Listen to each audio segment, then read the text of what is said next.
Hello నమస్తే welcome to Telugu 360 నేను వీణా సాదిరేని. చాలా ఏళ్ల క్రితం జరిగిన పాస్ట్ ఈవెంట్స్ గురించి తెలుసుకోవాలన్న క్యూరియాసిటీ ప్రతి ఒక్కరి దగ్గర ఉంటుంది. అది చూపించాలి అంటే చాలా డెడికేషన్ కూడా ఉండాలి. ఆ డైరెక్టర్ మనతో ఉన్నారు. 23 అనే మూవీ రాబోతుంది. ఆ మూవీలో పాస్ట్ జరిగిందంతా చూపించబోతున్నారు. ముందు జరిగిన వెనకాల కథ ఏంటో మనం ఇప్పుడు తెలుసుకుందాం. నమస్తే Raju garu. So nice to see you అండి. అంటే చాలా రోజుల తర్వాత, చాలా గ్యాప్ తర్వాత వచ్చినట్లు కనిపిస్తుంది. మల్లేశం అనే ఒక మూవీ ఒక టాప్ ఏమంటారు దాన్ని, ఒక ఇన్స్పిరేషనల్ అని కూడా చెప్పుకోవచ్చు. ఆల్రెడీ అది బయోపిక్ అని కూడా అందరికీ తెలుసు. సో ఈ మూవీ ఎలా ఉండబోతోంది? అంటే ఈ మలేషియన్ తర్వాత ఒక చిన్న మలయాళం ఫిల్మ్ ప్రొడ్యూస్ చేశానండి. మా టీం కోసమే, మలేషియన్ టీంలోనే సౌండ్ డిజైనర్ డైరెక్ట్ చేయాలనుకున్నారంటే కొంచెం గ్రాటిట్యూడ్తో చేసింది చిన్నది. దాని తర్వాత 8am మెట్రో హిందీ డైరెక్ట్ చేశానండి. దాని తర్వాత ఇది 23. సో 23 ఇప్పటివరకు నేను చేసిన మూవీస్ కన్నా మోర్ ఛాలెంజింగ్ అండి, ఫర్ వేరియస్ రీజన్స్. సో మనం ఫండ్స్ తక్కువ ఉండి, ఇప్పుడు నేనే డైరెక్టర్, ఇప్పుడు ఇట్లాంటిది ఎవరు ముందుకు రారు ప్రొడ్యూస్ చేయడం అన్నప్పుడు నేనే నాకు సేవింగ్స్, ఫ్రెండ్స్ అక్కడిక్కడ నుంచి రేజ్ చేయాలి. సో దీంతో మనకు లిమిటేషన్స్ ఉంటాయి, ఎట్లాంటి స్టోరీ చెప్పబోతున్నాం అనేది. సో సింపుల్ స్టోరీస్ అయితే చెప్పగలుగుతామండి. But this one multiple time lines, multiple stories, plus కొంచెం పీరియడ్ అనగానే ఇట్స్ బికమ్స్ వెరీ డిఫికల్ట్ అండి in terms of everything. Cast ఒక పార్ట్, కాస్ట్ కన్నా మోర్ ఇంపార్టెంట్ ఏంటంటే కరెక్ట్ మేకప్ పీపుల్ కూడా దొరకాలి, లేకపోతే అంత ఫేక్ ఉంటుందండి. ఒక క్యారెక్టర్ 90sలో చూపించాలి.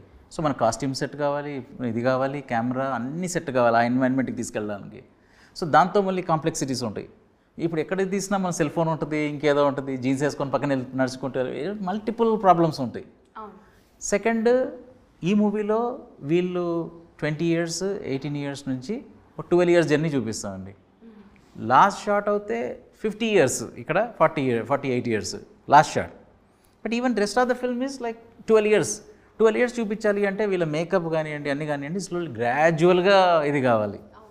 సో ఇవన్నీ ఇండిపెండెంట్ ఫిల్మ్ మేకర్స్కి ఛాలెంజింగ్ అండి. అదే ఇప్పుడు మీరు ఒక 100 crore ఫిలిం ఉన్నప్పుడు వాళ్ళకి ఆ బడ్జెట్స్ ఉంటాయి, అవన్నీ ఉంటాయి.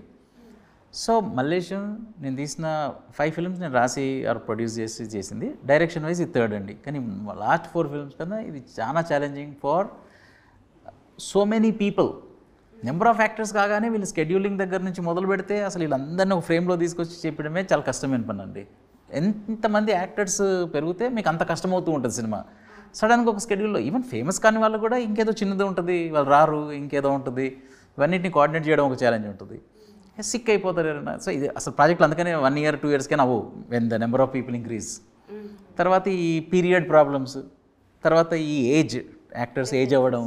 సో ఇవన్నిటితో చూస్తే this my most challenging film అండి. అదే రీజన్ అని కూడా అనుకోవచ్చా? అంటే మీ మూవీలో వచ్చే యాక్టర్స్ అందరు కూడా న్యూ కమర్సే మ్యాక్సిమం ఉంటారు అండ్ చాలా చిన్న సెట్, ఇలాగా 2 people 8am మెట్రో చూసుకున్నట్లయితే వాళ్ళిద్దరి మధ్య ఫ్రెండ్షిప్ ఎలా అన్యాచురల్గా జరుగుతూ ఉంటుంది, ఒక ఫ్రెండ్లీ అన్కామన్గా how they find each other అని చెప్పేసి చూపించారు. సో మల్లేశం కూడా అంతే చిన్న సెట్, ఒక ఫ్యామిలీ ఓరియంటెడ్ మూవీ లాగా అనిపించింది. ఈ మూవీలో చూసుకుంటే వీళ్ళిద్దరిని ఆ రిలేషన్ని చూపించడానికి మీరు ఎంత ట్రై చేయాల్సి వచ్చిందండి? ఎందుకంటే చూసాను ఆ యాస కూడా మీరు డిపిక్ట్ చేశారు కదా, అది ఎలా జరిగింది? యాసది మెయిన్ క్రెడిట్ డైలాగ్ రైటర్ది అండి, ఇండస్ అని. అఫ్ కోర్స్ వీళ్ళ హార్డ్ వర్క్. సో నేను మొత్తం మూవీ ఆల్మోస్ట్ రాసుకొని డైలాగ్స్తో పాటు రాసుకుంటాను, ఫస్ట్ ఒక దగ్గర వస్తానండి.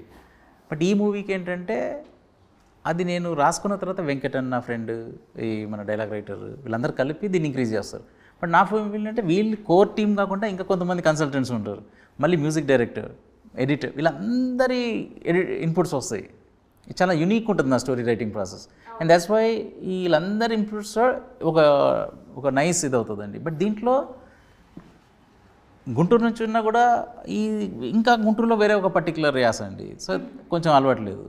అమ్మాయి పుట్టి పెరిగింది హైదరాబాద్లో కాబట్టి అమ్మాయికి ఫుల్ ఆ యాసకు సంబంధం లేదు. సో అతను ఓపిక్గా ఒక్కొక్కటి రికార్డ్ చేసేసి వీళ్ళకి ఇవ్వడం. సో సెట్లో ఫస్ట్ రాగానే వీళ్ళు వినడము, విని అది ప్రాక్టీస్ చేయడము, మళ్ళీ అది చేయడము. సో ఈ ప్రాసెస్ ఉండేది. ఎందుకంటే మాకు డబ్బింగ్ లేదండి. సో ఇట్స్ నాట్ దట్ డబ్బింగ్లో తర్వాత చూసుకుందాం లేదు. వీళ్ళు అప్పుడు కరెక్ట్ చేస్తే కరెక్ట్ ఆన్ లొకేషన్. ఇప్పుడు మనం ఎట్లా మాట్లాడుతున్నాం ఏం record, that is the film అండి. సో అందుకనే మలేషియన్ తీసుకున్నా, ఐటీఎం మెట్రో తీసుకున్నా, ఈ సినిమా తీసుకున్నా మీకు ఆ న్యాచురాలిటీ కనిపిస్తుంది in terms of background sounds. Even మాట్లాడినప్పుడు అండి, ఇప్పుడు ఫర్ ఎగ్జాంపుల్ మన ఇద్దరం మాట్లాడుతున్నాం, ఏదో నాకు కోపం వచ్చింది ఏంటంటే ఇది మళ్ళీ ఇది the texture, the vocal thing, the thing, everything will be natural. Dubbing రాగానే సరే మ్యాచ్ చేస్తారండి, ఎంతో అంత 20% 30% పోతూ ఉంటుంది. ఎందుకంటే అదే రియాక్షన్ రాదు, అదే మనకి అప్పుడు ఇన్స్టింక్ట్స్ కానీ మీ voice culture, the tonality of it అన్నీ చేంజ్ అవుతాయి కదండి. సో ఇది కొంచెం వరకు కొంచెం కాదు maximum credit goes to the dialogue writer అండి, యాసకి. ఇండస్ గారు. ఓకే, సో తన్మయ్, ఇది నీకు ఎలా ఛాలెంజింగ్గా అనిపించింది మీకు? అంటే మీరు తెలంగాణ అమ్మాయి అని చెప్పేసి చెప్తున్నారు, ఎగ్జాంపుల్ హైదరాబాద్. సో మీరు ఎక్కడి నుంచి ప్రాపర్, అండ్ మీరు ఈ రోల్కి ఎలా ప్రిపేర్ అయ్యారు? నేను పుట్టింది పెరిగింది అంతా హైదరాబాదే. ఈ రోల్కి నేను ఎలా ప్రిపేర్ అయ్యానంటే, యాస వచ్చేసి ఇట్ వాజ్ యాక్చువల్గా డిఫికల్ట్గానే అనిపించింది, గుంటూరు యాస. ఎందుకంటే నాకు అలవాటు లేనిది. మహేష్ సార్ చెప్పినప్పుడు ఇండస్ సార్ది వాయిస్ రికార్డింగ్ వినడం, అండ్ దెన్ పటేల్ అని, వీళ్ళ ముగ్గురు వల్ల ఇట్ వాస్ పాసిబుల్ దట్ ఆ స్లాంగ్ కొంచెం పికప్ చేసుకోగలిగాను. అండ్ రెగ్యులర్గా ఫ్రెండ్స్తో కొంచెం మంది ఎవరికైతే గుంటూరు భాష తెలుసో వాళ్ళతో మాట్లాడడం జరిగింది. ఇన్స్టాగ్రామ్లో గుంటూరు పేజెస్ కొన్ని ఫాలో చేయడం, అలాంటివంతా యూస్ చేసి కొంచెం గుంటూరు స్లాంగ్ పికప్ చేసుకున్నాను. అండ్ క్యారెక్టర్లో ఎంటర్ అయ్యే కొద్దీ అది అలవాటు అయిపోయింది. ఛాలెంజెస్ అంటే ఈ క్యారెక్టరే challenging character, because different emotions చూపిస్తున్నాం మనం. ఫ్రమ్ ఇమ్మెచ్యూర్ చిన్నగా 18 years అమ్మాయి నుంచి క్యూట్నెస్, దాని తర్వాత తనలో ఉన్న హ్యాపీనెస్, దాని తర్వాత బాధ, ఒక హోప్, ఇవంతా కూడా ఒకటే క్యారెక్టర్లో ఫస్ట్ నుంచి లాస్ట్ దాకా జర్నీ చూపిస్తున్నాం. That it self is challenging. So మీరు చాలామందితో మాట్లాడారు, అది ఇది అన్నారు, దీనికోసమే ఎవరైనా సపరేట్గా ఫ్రెండ్స్ చేసుకున్నారా? అయితే యాక్చువల్గా నాకు ఫ్రెండ్స్ ఎవరైతే ఉన్నారో వాళ్ళని అడిగాను, గుంటూరు ఫ్రెండ్స్ ఎవరన్నా ఉన్నారా అనేసి. నాకు వాళ్ళు ఎవరో తెలియదు, కానీ మరి వాళ్ళ నుంచి వాళ్ళు మాట్లాడడం వల్ల నాకు కొంచెం భాష అర్థం అవుతుంది, డైలెక్ట్ ఎలా చేంజ్ చేయాలి అనేసి అది కొంచెం అర్థమైంది. That helped. మూవీ ఆడిషన్కి వెళ్ళినప్పుడు ఏదో ఒక డైలాగ్ కానీ ఏదో ఒకటి చెప్పుంటారు కదా, ఏం చెప్పారు మీరు? ట్రైలర్లో చూస్తే నాలో నీకు ఏదంటే ఇష్టం అనేసి, దట్ ఈస్ అది ఒక డైలాగ్. అది యాక్చువల్గా పెద్ద డైలాగే అది. దట్ ఈస్ వన్ బిట్, అదొకటి చేశాను. మళ్ళీ తను జైలుకి వెళ్ళాక నేను లాయర్ని వెతుక్కుంటూ వెళ్తాను, అక్కడ ఈ 2 ఆడిషన్ క్లిప్స్ నేను చేశాను.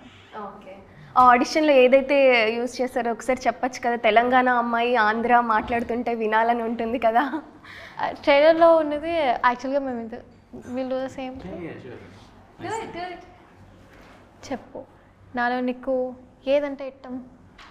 మాల్పూరి కోవాలో ఏది ఇష్టం అంటే ఎట్టసేపేది వంతా ఇష్టం. జస్ట్ వన్ బిట్, యాక్చువల్గా ఇంకా లెంతీ ఉంటుంది. అవునవును, మూవీ చూడాలి లెంతీ మూవీలో. So Tej, where are from? I'm originally from Guntur, ma'am, but past couple of years since I'm staying in Hyderabad. Movie ప్యాషనా? చిన్నప్పటి నుంచి ఇష్టం మ్యామ్. ఏమన్నా ప్రీవియస్గా ఏదైనా ప్రాజెక్ట్స్ కానీ షార్ట్ ఫిల్మ్స్ కానీ చేశారా? అంటే film side this is debut ma'am, but ఒక షార్ట్ ఫిలిం అండ్ ఒక మ్యూజిక్ వీడియో చేశాం మ్యామ్ బిఫోర్ దిస్. చాలా ఇంట్రెస్ట్తో చాలా ప్యాషన్తో వచ్చినట్లు కనిపిస్తుంది యాక్టింగ్ కానీ ఇప్పుడు మాట్లాడుతున్నప్పుడు కూడా. సో ఈ ఛాన్స్ మీకు ఎంతవరకు మీకు ఉపయోగపడింది అని మీరు అనుకుంటున్నారు? మీ యాక్టింగ్ పరంగా కానీ కెరీర్ పరంగా కానీ this is going to be like a step, right? So అది ఎలా హెల్ప్ అయిందని అనుకుంటున్నారు? అంటే acting wise ma'am, to show a certain amount of acting ఈ మూవీలో అయితే there is a lot of scope ma'am. ఇది రెగ్యులర్ మూవీస్ లాగా కాదు, బికాస్ సార్ చెప్పినట్టు దెర్ ఇస్ సో మచ్. ఒక 32 years ఆఫ్ గైస్ జర్నీ చూపిస్తాం. తన హ్యాపీ ఫేజ్, తన సాడ్ ఫేజ్, తను లైఫ్లో గివప్ ఇచ్చేసిన ఫేజ్, దాని తర్వాత లేదు నేను మారి ఇంకొక 10 మందిని మారుస్తా అనే phase. So there is so much of ఏమంటారు acting side there is so much scope to show. అది కాకుండా మళ్ళీ వాయిస్ మాడ్యులేషన్స్ కానీ, లేకపోతే how you physically walk, how you do minute things. So overall as a package ఈ movie చూస్తే ma'am it has taught a lot. So ఆ bubbly level నుంచి maturity వచ్చేసరికి మీకు ఏదో ఒక థ్రెడ్ ఫామ్ అయిపోయి ఉంటుంది కదా. So what is it? మీరు ఏవైతే ఇప్పుడు చెప్పారో ఈ స్టేజ్ నుంచి ఈ స్టేజ్ వరకు కొన్ని ఉంటాయి అని చెప్పారు కదా, ఆ స్టేజ్కి రీచ్ అయిన తర్వాత ఎస్ వీ డిడ్ ఇట్, లేదంటే ఇది ఛాలెంజింగ్గా అనిపించింది but I have done it అన్న ఫీలింగ్ ఏదైనా ఉందా?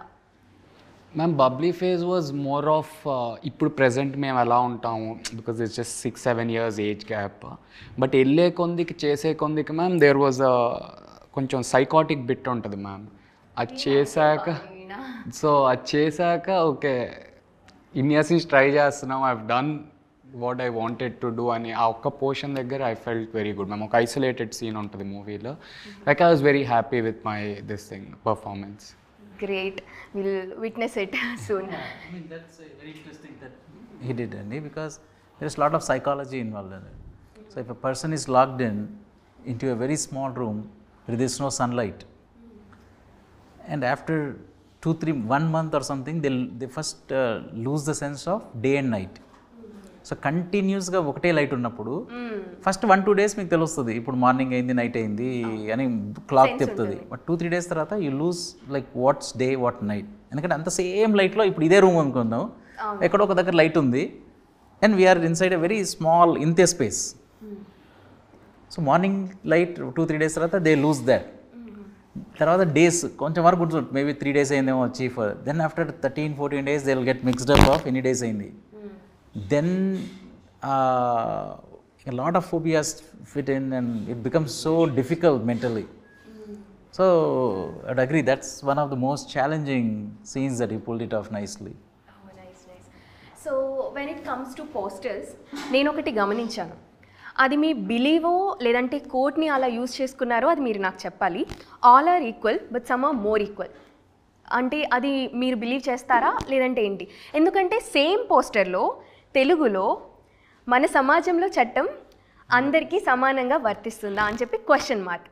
So it's like little contradictory అనిపించింది నాకైతే.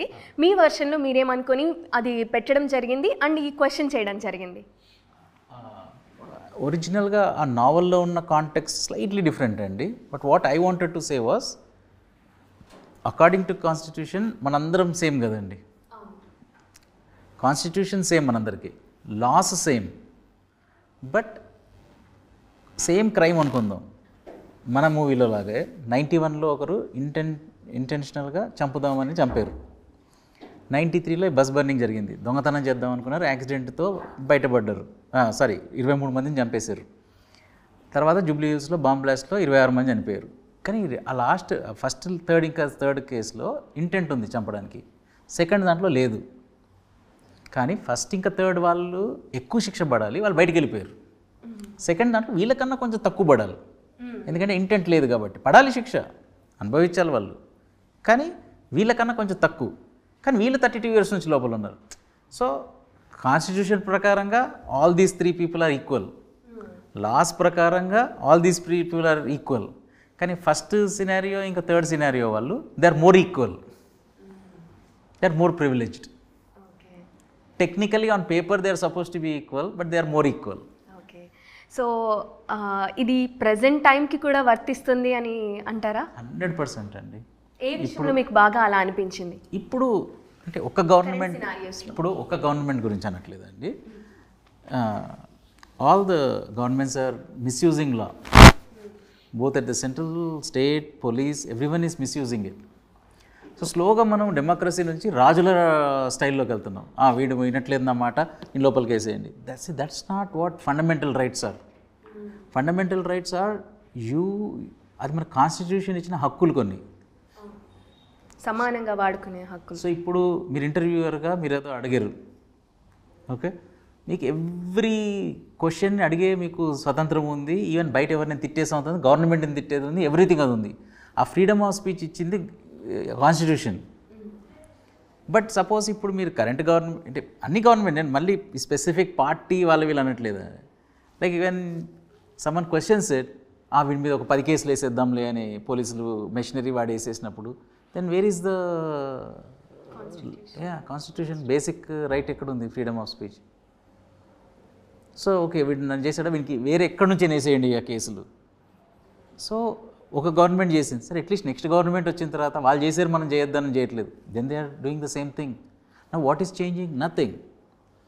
So it's our job to at least raise the question that మీరు పార్టీలు ఏదైనా చేసుకోండి, ఎవరైనా ఏమైనా చేసుకోండి, బట్ కొన్ని ఫండమెంటల్ రైట్స్ ఉంటాయి. ఫండమెంటల్ రైట్స్ దగ్గరకు వచ్చేసరికి they should not be touched. They are so sacred. 2000 years నుంచి ఎంతోమంది చచ్చిపోయి సాక్రిఫైసెస్ చేసి ఇన్ని తన్నులు తిని అన్నీ చేసి చనిపోయి ప్రాణాలు చేసి మనకు ఒక ఫ్రీడమ్ వచ్చింది, ఒక కాన్స్టిట్యూషన్ వచ్చింది. సో ఆ బేసిక్ ఫండమెంటల్ రైట్స్ కాపాడుకోవడం అందరం irrespective of which parties we support, అది మన జాబ్. సో అట్లీస్ట్ కొంచెం వాయిస్ చేయగలిగిన ఇది. అండ్ కరెంట్ జనరేషన్లో కూడా, కరెంట్ టైమ్స్లో కూడా ఇది రెలవెంట్. ఒక జర్నలిస్ట్కి 24 hours వచ్చేస్తుంది బెయిల్. ఏదైనా సినారియో అలాంటిది చూసారా మీరు? 100% కదండి. ఒక సినారియో చెప్పండి.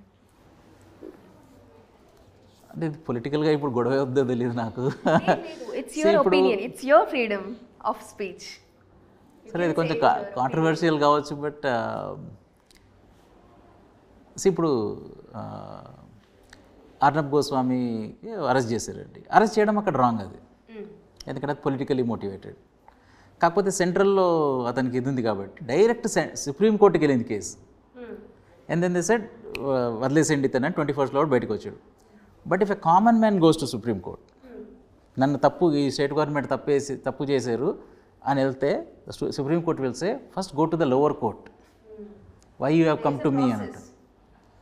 సో ఈ డిస్క్రిపెన్సీ ఈ కరెంట్. ఇంకొకటి ఎగ్జాంపుల్, నేను మళ్ళీ ఇది కాంట్రవర్సీ అవుద్ది కానీ కాంట్రవర్సీ చేయాలని లేదు, but you said you give an example.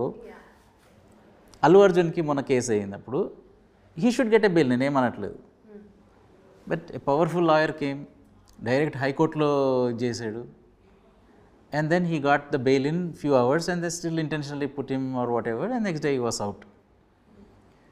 మిమ్మల్ని మీరు ప్రస్తుతం ఈరోజు చీఫ్ మినిస్టర్ ఆఫ్ తెలంగాణను, chief minister of Andhra, both కేసెస్లో మీరు మీ సోషల్ మీడియాలో ఏదో పెట్టారు అనుకుందాం, నువ్వు చీఫ్ మినిస్టర్ని చేసేవని మిమ్మల్ని లోపలేసారు అనుకుందాం. మినిమం కొన్ని డేస్ అయితే మీరు లోపలికి వెళ్తారు.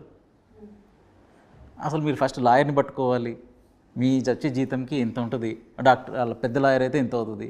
సో మీ లెవెల్లో ఒకరిని ఎందుకుంటారు?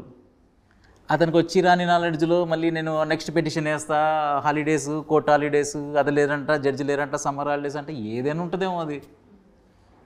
ఆ సాక్ష్యాలు చేయాలంట, జడ్జి ఒప్పుకోవాలి, జడ్జిని నెక్స్ట్ 2 weeks వరకు పోలీసులు కాదు ఉండాల్సిందే 1 week అని అంటారు కొన్నిసార్లు. ఇంకా మేము ఇన్వెస్టిగేషన్ చేస్తున్నాం అంటారు. ఇంకా ఇప్పుడు నెక్స్ట్ హియరింగ్ అప్పుడు ఇస్తాం లేదా, maybe 3 months 6 months. And some people are in the prison as under trials, వాళ్ళ కోర్టు ఇవి రాకుండా కొన్ని years and years and years. నేను ఇక్కడ వాళ్ళకి ఎందుకు ఇచ్చారు, వీళ్ళందరికీ ఇవ్వాలి నేను కాదనట్లేదు. మిగతా వాళ్ళందరికీ కూడా సేమ్ ఉన్నప్పుడు ఏంటంటే we'll not question that. So there is so much of biases, inequality in terms of law, though the laws are same, constitution is the same, the interpretation is so different. And the influence of cash, money, power. Money ఉంటే you will get better lawyer, simple logic అది. మీ వర్షన్లో ఇప్పుడు constitution 4 pillars, judiciary ఏవైతే ఉన్న watch dog ఏమైతే ఉన్నాయో ఇవన్నీ కూడా మనీ, పవర్, ఇన్ఫ్లుయెన్స్ వీటితో రీప్లేస్ అయ్యాయని మీరు నమ్ముతున్నారా? అంటే అది నమ్మడం కదండి, it's a fact. That's a statement. So ఇప్పుడు దీంతో మనం తగ్గిపోతుందా అట్లా అని కదండి. I mean every person has a job to voice their thing. నాకు ఈ మీడియం దొరికింది కాబట్టి ఈ మీడియంతో నేను వాయిస్ చేశాను. ఇప్పుడు మీరు జర్నలిస్ట్ ఉన్నారు కాబట్టి మీరు ఇంకొక ఫోరంలో ఇంకొకరు రేజ్ చేస్తారు. ఓటేసే వాళ్ళు ఇంకొక మీరు మిస్యూజ్ చేస్తున్నామని వాళ్ళు. So it's like, but at least people should raise their voice and make a statement. Work out అవుతుందా లేదా అనేది మన చేతిలో, మనకి అవ్వాలి అని అనుకుంటాం. బట్ అగైన్ కంప్లీట్గా ఎందుకు మారిపోతాయండి? It's the system won't change everything, right? But at least people should know that at least people will question that. When someone passes a judgment, now in future judge has to be say, అరే ముందులా కాదు, ఇప్పుడు ఇది ఇంటర్నెట్లో ఉంటుంది, 50 years ముందంటే నేను ఏదైనా ఇష్టం వచ్చినట్టు ఇచ్చేసుకున్నా. But now after retirement also people will say, why did I give an unfair ఇది. సో చెక్స్ అండ్ బ్యాలెన్సెస్ ఉండాలి, మన జాబే చెక్స్. సో మీడియంకి వచ్చేస్తే ఈ మీడియం ద్వారా ఎంతోమందికి అవేర్నెస్ వస్తుంది. ఫర్ ఎగ్జాంపుల్ పోక్సో అనేది చాలా కొద్ది మందికే తెలుసు, ఈ మీడియం ద్వారానే ఇంకా ఎక్కువ అవేర్నెస్ వచ్చింది. అలాంటి అవేర్నెస్ ఈ మూవీ ద్వారా ఏమైనా క్రియేట్ చేద్దాం కానీ చెప్పడం కానీ జరిగిందా? కొంచెం వరకు అండి. I mean what does article 22 mean అనేది కూడా కొంచెం చెప్తాం. ఏంటంటే every one deserves a fair trial. The government has to provide the legal ఇది, లేకపోతే అన్ఫేర్ ఉంటుంది. అప్పుడప్పుడు ఏమవుద్దంటే ఇప్పుడు అంటారు, ఇప్పుడు ఆ దొంగతనం చేసాడు కదా వాడికి పడాల్సిందే శిక్ష అంటుంది, కరెక్టే. కానీ సపోజ్ ఒక ఆర్బిటరీకి ఎన్నెన్న కేసులు ఉండొచ్చండి. ఒక దొంగ మీద ఫర్ ఎగ్జాంపుల్ కాప్స్కో ఎవరికో ఎక్కువ కోపం ఉందనుకుందాం, వేసేయంటారా 10 కేసులు అనేసి వీడికి అనుకుందాం. ఒక కేసుకి వాడికి పడ్డం కరెక్ట్, 10 పడడం మళ్ళీ అన్ఫేర్. 10 కాదు 1 అనడం కూడా అతని హక్కు. అది దొంగకేంటి నీకు హక్కు అనడం కాన్స్టిట్యూషన్లో రాశారు. అది they were so smart, the people that who frame the constitution, they were so smart. They said వీడు చేసింది తప్పు, వీడికి ఆ శిక్ష పడాల్సిందే ఒకటి, కానీ 10 పడడం అన్ఫేర్ టు హిమ్. వాడికి కూడా రైట్స్ ఉన్నాయి టు సే నాకు 9 వీళ్ళు రాంగ్ చేస్తున్నారు, 9కి నాకు వేయొద్దు అనడానికి కూడా హక్కు ఇవ్వాలి లీగల్గా అనేది కాన్స్టిట్యూషన్లో ఉంది. అది చూపించారా మరి మూవీ? అదే article 22 we discuss about article 22. Okay. So our interview is going so serious అనిపించింది. చాలా టాపిక్స్ అన్నీ కూడా ఇటువైపే రివాల్వ్ అయ్యాయి. ఇక మూవీ గురించి వచ్చేస్తే సినిమాటోగ్రఫీ కానీ మ్యూజిక్ కానీ కొంచెం డిఫరెంట్గా అనిపించాయి. మీ మూవీస్లో ఒక్కొక్క సాంగ్, ఆ ఒక్క సాంగ్ ఉన్నా కూడా చాలా టచింగ్గా ఉంటుంది. ఈ మూవీలో కూడా ఉంది కాబట్టి దానికి వెనకాల ఏముంది జరిగింది చెప్పండి. టెక్నికల్గా మల్లేశం దగ్గర నుంచి మొదలు పెడితే 8 AM నుంచి కానీ దీంట్లో కానీ the technicians are all world class అండి నా మూవీలో. అదొక్క రీజనే it will stand out in terms of everything. Writing have a very strong team. సరే 70% నేను చేసుకుంటున్నా, 80 అని పర్సంటేజ్ పక్కన పెడితే, but the remaining percentage what the team brings in, that is what elevates it. Cinematographer Prague film school నుంచి నా associates వీళ్ళందరూ కూడా FTI నుంచి, sound designer, sound mixer, at like extraordinary like perfectionist and technically so strong. Editor SRFTI నుంచి వచ్చాను, beautiful team. అందుకనే ఆ quality of story telling మీకు ఎవ్రీ ఫిలింలో దొరుకుతుంది. ఇప్పుడు 100 crores అచీవ్ చేయడం వేరే ఉంటుందండి, మేబీ 4-5 crores చేసినప్పుడు కూడా దాని మించిన ఒక క్వాలిటీ రావడము, that's what we aim for. You cannot give like ఒక 100-200 crores ఇవ్వలేము, బట్ మేము 4లోనే ఒక 8 ఇచ్చే కష్టపడతాం. And just because of the team, the world class team that I have. Are you happy with the output? Extraordinarily happy అండి. నేను reason చెప్తున్నాను. 8AM metro కానీ 8AM మెట్రో ఎగ్జాంపుల్ తీసుకున్నాను. నేను అసలు ఫస్ట్ తీసుకున్నప్పుడు నాకు మెట్రో ఎందుకు దొరుకుతుంది, ఎక్కడ నుంచి దొరుకుతుంది అండి. ఇమాజిన్ ఇద్దరు వెళ్ళాలి మెట్రో తీసుకోవాలి అని అంటే ఎక్కడ నుంచి ఎందుకు దొరుకుతుంది. నా బ్రెయిన్లో నేను చాలా చిన్నగా ఎక్స్పెక్టేషన్స్ ఉంటాయి, మేబీ సెట్ పెట్టేసుకోవచ్చేమో, మేబీ ఏది చేసుకోవచ్చేమో అని ఉంటుంది. బట్ లక్కీగా దొరుకుతాయి అన్ని కనెక్షన్స్, అంటే కనెక్ట్ కాదు, వాళ్ళు they look at some things and ఏదో అదృష్టంతో ఏదో దొరుకుతాయి. దొరికినప్పుడు నేను అనుకున్న దానికన్నా బెటర్ వచ్చింది. That's why I'm very happy with the output. ఇప్పుడు ఇది వీళ్ళు కొత్త యాక్టర్లు, వీళ్ళు ఏం చేస్తారు అసలు ఏంటని ఇన్ని స్ట్రెస్లతో వెళ్ళాను నేను. ఒక రిస్క్ ఏంటంటే ఫస్ట్ షెడ్యూల్ బాగాలేకపోతే ఆపేసుకుందాంలే, 20-30 లక్షలు లాస్ అయినా పర్వాలేదు అనే దానితో వెళ్ళాను నేను. నా ఆలోచన ఈ ఇద్దరు యాక్టర్స్ ఎంత ఉంటుందండి, ఇంతే ఉంటుంది రియలిస్టిక్లీ. బట్ వీళ్ళు చేసిన పర్ఫార్మెన్స్ ఇంత ఉంది. ఇప్పుడు నేను ఇంప్రెస్డ్ అంటే ఎక్స్ట్రీమ్లీ ఇంప్రెస్డ్. సపోజ్ ప్రిజన్ అనుకుందామండి, ఏదో రామోజీలోనో అక్కడిక్కడ. I went to the actual prison in Karnataka. You get a feel of the prison. How does the prison feel? So went to the actual prison. How did you get the permission? అది అక్కడ వాళ్ళు ఇచ్చారండి. I mean అప్పుడే వాళ్ళు ఈ court వదిలేసి ఇంకొక prison కట్టుకున్నారు వాళ్ళు. Okay, so past prison. Okay. So ఇప్పుడు నేను ఏదో చిన్నగా చేసేసుకుందాం అనుకుంటే నాకు ఇంత పెద్ద ఇది. I'm extremely impress and I'm very happy. Okay. కాకపోతే ఇప్పుడు ఆడియన్స్ వాళ్ళకి they don't care about all these things. ఇప్పుడు నాకు ఈ కొత్త పిల్లలు ఇక్కడ నుంచి ఇంత చేశారనేది నాకు extraordinary. But they might look at a different angle. వాళ్ళకి సూపర్ అనిపించవచ్చు, అనిపించకపోవచ్చు, ఎందుకంటే వాళ్ళు they are looking at different thing. ఇప్పుడు నాకు ప్రెజెంట్ అంతా వావ్ సూపర్ అనిపించదు, బట్ వాళ్ళకి పర్వాలేదు అనిపించవచ్చు. నేను అది కూడా నేను ఐ రెస్పెక్ట్ దట్ అండి, because they are coming from another perspective. I'm just talking about my perspective. Why I'm very happy with output is నా ఇమాజినేషన్ ఇంత ఉంటే ద ప్రోడక్ట్ ఈస్ ఇంత. So I'm extremely happy. Okay, so చాలామంది మూవీని ఎలా అంటే talent చూపించడానికి కొంతమంది చూపిస్తారు, లేదంటే వాళ్ళ టెక్నికాలిటీస్ని చూపించడానికి, కమర్షియల్ ఎలిమెంట్స్ చూపించుకోవడానికి, డబ్బులు సంపాదించడానికి, ఇలాగా డిఫరెంట్ ఉంటుంది. పీపుల్ పర్స్పెక్టివ్, ఆడియన్స్ పర్స్పెక్టివ్ కూడా మాకు ఎంటర్టైన్మెంట్ కావాలి, మేము పే చేసి లోపలికి వస్తున్నాం కాబట్టి నవ్వుకొని వెళ్ళాలి, లేదంటే వైలెన్స్ ఇప్పుడు ట్రెండ్ నడుస్తుంది, సో అలా వెళ్ళాలి. ఈ మూవీ ద్వారా ఎలా రీచ్ అవుతుందని మీరు అనుకుంటున్నారు? People's perspective.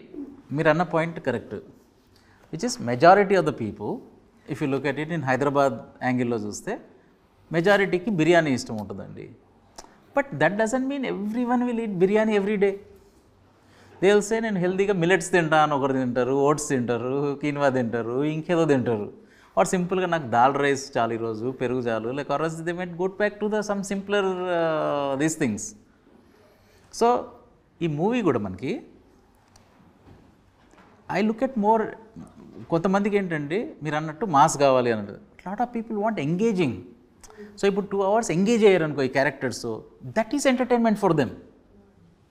So not necessary every one's preference is biryani every day, చేంజ్కి వేరేలాగా కూడా కావాలి అనుకుంటారు. ఇప్పుడు ఎవ్రీడే మాస్ అట్లా అనుకున్న వాళ్ళు కూడా కొంతమంది కాదు, నాకు I want content based, I want to be engaged for 2 months. So మేము ఎంగేజ్ చేస్తాం 2 hours అనేది గ్యారంటీ అండి. But will it be like a regular masala thing with an item? No, that's not what it is. But it will engage them. But that's what is important అండి. Whether you are engage, మీ time waste చేసామా, మీకు boring అనిపించిందా, లేకపోతే మీరు engage అయ్యారా? So that's what is the film about. Okay అండి, thank you so much అండి. It was a very nice informative interview I would say. So May 16th 23 movie రాబోతుంది కాబట్టి let's wait and watch. Thank you.